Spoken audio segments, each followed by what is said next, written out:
Anytime I can compare bodybuilding and comics, I get ecstatic because those are two things I'm really passionate about. I've been into bodybuilding for over a decade. I've been into comics for the last handful of years, but it's rapidly become a passion. And I want to talk about Rob Liefeld's Heroes Reborn picture of Captain America, which is pretty controversial and really silly looking. But I actually want to compare it to bodybuilding and look at a few people over the course of bodybuilding history that, you know, actually could have been potential references for that. And I know other people have talked about this, but again, I would be willing to wager I probably know more about bodybuilding than they do, so I can give a few examples.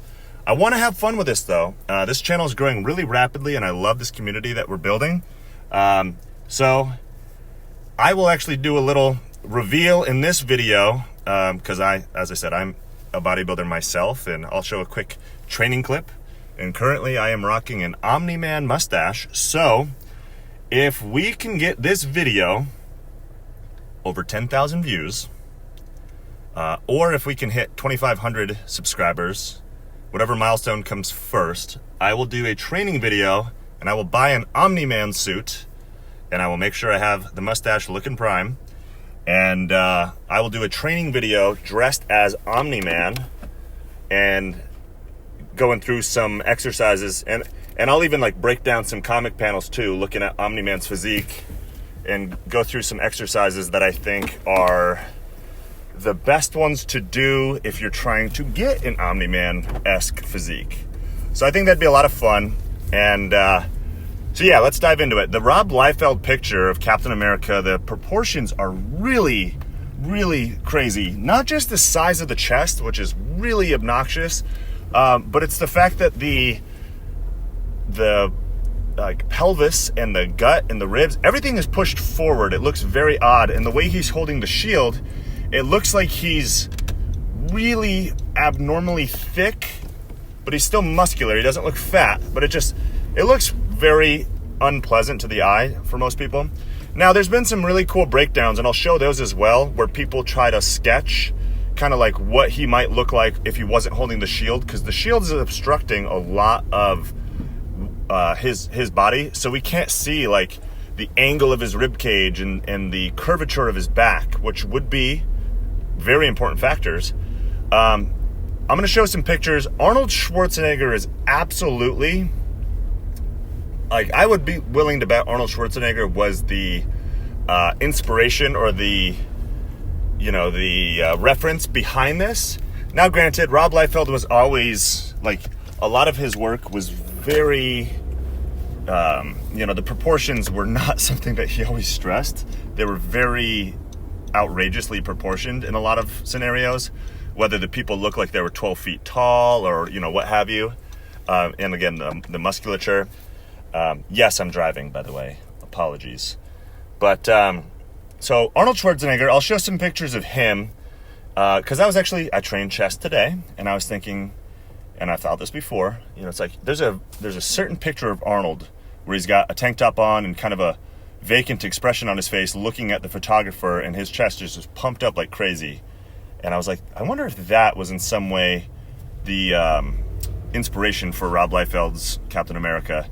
And then somebody else, this woman on Twitter, I only know this from Google image search because I don't go on Twitter, but a woman had actually, I don't know if she did it or if she just posted the picture, but somebody had sketched kind of like what a bodybuilder would look like if they're doing what's called a side chest pose. And it shows that, like, yeah, I mean, depending on where your ribs are and how you're breathing and like, you could absolutely replicate a pose similar to what Rob Liefeld had. And they actually did a really good job of that. Side chest pose is actually my favorite bodybuilding pose, personally, for me to hit. So another person I had to look up, because I didn't read this comic, but this came out in 2006, I believe. So I had to look up what time this came out, because if it came out in the early to mid 90s, I was like, well, it can't be Ronnie Coleman. But it came out in 2006, which is the end of Ronnie Coleman's reign as Mr. Olympia, which is the best bodybuilder in the world. So Ronnie Coleman was the best bodybuilder in the world from 1998 until 2005. And then somebody else beat him. Jay Cutler beat him in 2006. So Ronnie Coleman is regarded by just about anybody who follows bodybuilding as whether or not you want to call him the greatest of all time, which many do, he is the freakiest, or he's definitely one of the freakiest of all time, because he was able to get so much muscle mass. Like, he made other top pros in the world look not impressive, which is not easy to do. He had so much muscle mass, and he was also able to get so incredibly lean and striated, and those are the big things that bodybuilding judges are really looking for. It's your symmetry, your overall mass, and how lean you can get to really show the muscle separations and the vascularity and all that crap. Another candidate, I would say, could definitely be Marcus Rule. He's another one considered to be like one of the freakiest of all time, which in the bodybuilding world, being called a freak is a compliment. It's actually a high compliment.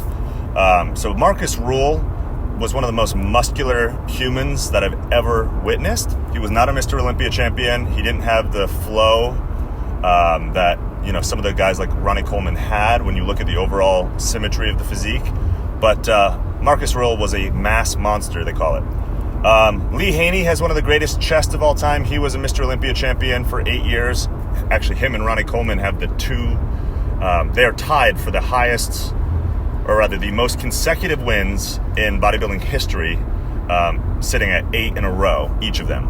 So he was regarded for many things, but one of them was, a lot of people consider him to have one of the best chests of all time. So it's probably Lee Haney, Ronnie Coleman, Arnold Schwarzenegger. Those are going to be your three guys.